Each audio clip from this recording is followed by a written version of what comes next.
Bonjour à tous, salut mes petits bichons, j'espère que ça va. Alors aujourd'hui en exclusivité mondiale, ouais je sais, Bon voilà, il y a des choses qui ne se refont pas. Mais aujourd'hui j'ai décidé de faire venir sur ma chaîne Jean-Baptiste. Jean-Baptiste, je te laisse te présenter.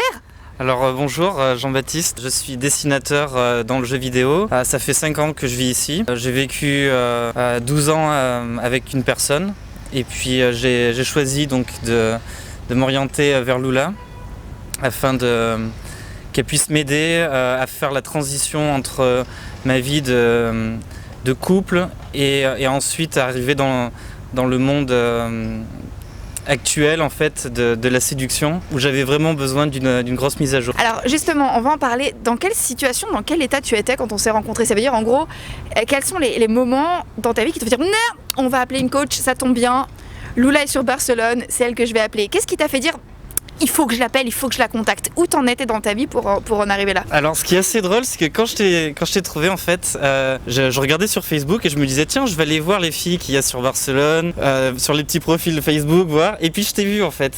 Tu m'as reconnu? Et je t'ai reconnu depuis des vidéos que j'avais dû voir sur YouTube. Et je me suis dit putain, elle est sur Barcelone, trop cool. Et du coup je me suis dit bon, là je stresse un petit peu parce que je sais pas du tout sur quoi partir. Et donc j'avais vraiment besoin que tu m'ouvres les yeux en fait sur ce dont j'étais capable en fait, et puis me mettre le pied à l'étrier. Quel était ton plus gros... Merci. Quel était ton plus gros challenge? Quelle a été la plus grande difficulté que tu rencontrais à l'instant T? À ce moment-là, j'avais une de mes collègues sur qui je bloquais un petit peu, même beaucoup. Ça faisait, je crois, 5-6 mois en fait. Et puis je t'ai parlé de ça parce que je pensais pas du tout que ça serait dans tes cordes quoi. Mais bon, je t'en ai parlé et puis en fait tu m'as expliqué, mais genre à la première séance, en 2 séances c'était réglé quoi. Et du coup j'ai fait non mais c'est pas possible. Et donc je me suis dit ok allez c'est bon, on peut y aller quoi. Ouais, donc en gros je guéris les fixettes, je fais aussi le retour de l'être aimé. Je répare les ordinateurs et je règle les problèmes d'érection. Donc toi à l'époque, t'avais souscrit donc au forfait de timide à charismatique en 3 mois seulement. Donc ça a été un programme en 3 mois. On a travaillé ensemble 2 fois par semaine. Comme t'étais à proximité, on savait en IRL, donc ça c'était plutôt pratique. Quelles sont les choses que l'on a fait pendant ce temps et quels ont été les bénéfices que ça t'a apporté? Déjà dans un premier temps, donc tu m'as expliqué que mon problème de fixette justement c'était un problème d'ego. Comment dire, il m'a fallu me battre auparavant avant de pouvoir passer à l'étape supérieure. Donc déjà tu m'as enlevé ce problème-là. Par la suite, tu m'as montré en fait quelles étaient les clés de la séduction. Donc tu m'as parlé du fait d'augmenter ma valeur, donc pas mal travaillé là-dessus. Et aussi très rapidement donc j'ai rencontré quelqu'un et donc tu m'as aidé également à comment dire au sein d'un couple ou au moins d'un début de relation comment garder plus ou moins sa place et me conseiller aussi sur plusieurs choses pour savoir en fait si je faisais des bons choix ou pas. D'accord, aujourd'hui t'en es où dans ta vie justement? Alors comment tu te sens en tout cas? T'es pas forcément obligé de dire où t'en es dans ta vie actuelle au niveau sentimental, mais comment tu te sens? Est-ce que tu es satisfait de la vie que tu mènes en tout cas aujourd'hui? C'est sûr, c'est certain.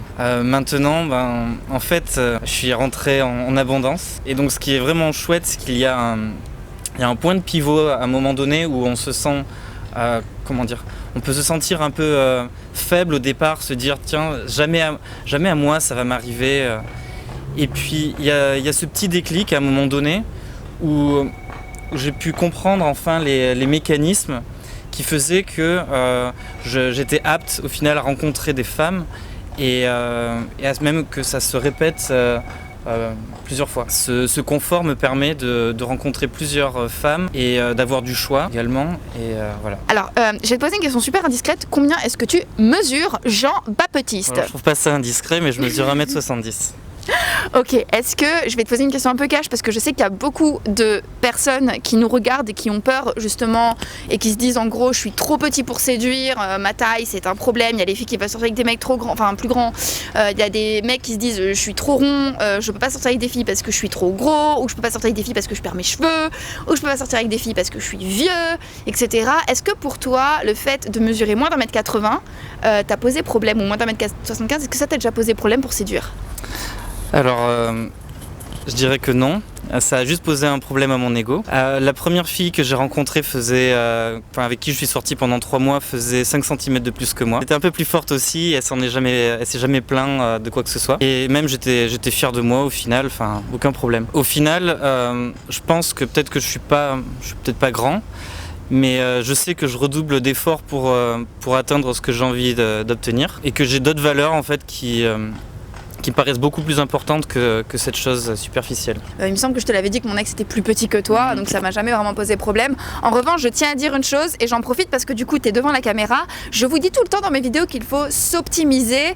Pour moi, Jean-Baptiste, c'est le mec qui s'optimise. Pourquoi ? Parce qu'il fait beaucoup de sport, parce qu'il a beau pas être vegan, il mange mieux que moi, et parce qu'il prend soin en général de sa santé. Tu t'habilles plutôt bien, je trouve, et tu fais attention à tes cheveux, tu fais attention à ta tête, voilà, tu t'optimises en gros. Et pour moi, voilà, en gros, Jean-Baptiste est un exemple là-dessus, c'est que il ne faut pas s'arrêter en fait à justement certaines choses qui peuvent être considérées comme des freins. Une des raisons pour lesquelles ça t'a, je pense, jamais vraiment posé problème, c'est que hormis ton ego, t'as jamais considéré que ça allait être un frein à ta séduction. Enfin, j'ai pas l'impression, en tout cas, ça fait maintenant plusieurs mois, ça fait peut-être 6 mois qu'on se connaît, plus. En plus de 6 mois, tu ne m'as jamais mentionné ta taille comme un problème. Oui, tu as mentionné le fait que ton ex était plus grande que toi, mais tu n'as jamais mentionné ta taille comme un souci. Et je pense que c'est parce que pour toi, c'est pas un problème que c'est pas un problème. Qu'est-ce que tu penses de ça ? Justement, même si ça l'était, je mettrais tout en œuvre pour obtenir ce que je souhaite. Et je me battrai plus fort s'il faut, voilà. Et justement, à chaque fois que j'augmente ma valeur sur les choses sur lesquelles je peux changer, j'y gagne beaucoup plus, quoi. Qu'est-ce que tu fais justement au-delà du sport ? Parce que là on parle de choses visibles, d'accord ? Là on parle du sport, on parle des trucs qui se voient, d'accord ? Quand on te voit, voilà, t'as la petite mèche qui va bien sur le côté, t'as mis la petite chemise, t'as fait claquer les petites chaussures, on voit pas mais il a fait claquer les petites chaussures. Mais au-delà de l'aspect physique, qu'est-ce que tu fais pour t'optimiser justement toi en tant qu'individu et augmenter ta valeur ? Parce que je parle souvent de valeur. Alors déjà je suis dessinateur. Donc c'est des choses aussi qui peuvent me servir, que je peux montrer. Je me cultive beaucoup aussi, en général j'essaie d'apprendre beaucoup de choses, même en fait quand je fais des dates, ce que j'aime c'est découvrir les personnalités des gens, d'appréhender leur façon de penser, de vivre, ce qu'ils aiment. Et tout ça fait partie comme un grand livre qui est mon expérience à force. J'essaie d'être drôle, de montrer des choses un petit peu originales, de me démarquer. Et aujourd'hui, est-ce que tu me recommanderais ? Oui. Est-ce que tu me recommanderais ? Ouais, j'ai plutôt intérêt. Je sais où t'habites, j'en ai rien à foutre. À qui aurait besoin de moi aujourd'hui, d'après toi ? Je dirais des personnes comme le Jean-Baptiste d'il y a 6 mois. Quand on se sent perdu, qu'on a l'impression que justement les femmes sont inaccessibles, qu'on ne sait pas comment les approcher ni comment communiquer avec elles, qu'est-ce qu'on pourrait améliorer chez nous aussi ? Je pense que ce serait le bon profil, ouais. Merci en tout cas de ton témoignage, merci d'être venu sur ma chaîne, merci, c'est très courageux de ta part de venir. Et porteur de micro à l'occasion. Exactement, j'espère que ton coude va bien. Ça va, je travaille régulièrement. Est-ce que tu es sûr que tu veux que ça reste au montage, ça ? Non mais attends, le sport, attends. Ok d'accord, non regarde. À quoi tu penses ? Le lever de coude ? Écoutez, merci en tout cas pour avoir suivi cette vidéo jusqu'au bout. Si vous voulez prendre rendez-vous avec moi, donc si vous voulez mettre en place un rendez-vous gratuit avec moi, vous avez accès directement à mon agenda. Vous pouvez bloquer 1 heure, donc c'est le 2e lien qui est en barre d'infos. Sinon, si vous voulez devenir aussi sexy que Jean-Baptiste, vous pouvez cliquer sur le premier lien en barre d'infos. Donc c'est une formation gratuite, 28 jours pour devenir sexy. Merci de tenir le micro. C'est une formation donc qui va vous permettre de devenir plus attirant et qui va donner plus facilement aux femmes l'envie de vous. Moi en attendant, je vous fais des gros bisous. Abonnez-vous si cette vidéo vous a plu, vous me mettez un pété pouce. Et comme d'habitude, n'oubliez jamais que si une petite quiche comme moi y arrive, tout le monde peut y arriver. Donc maintenant, c'est à vous de jouer.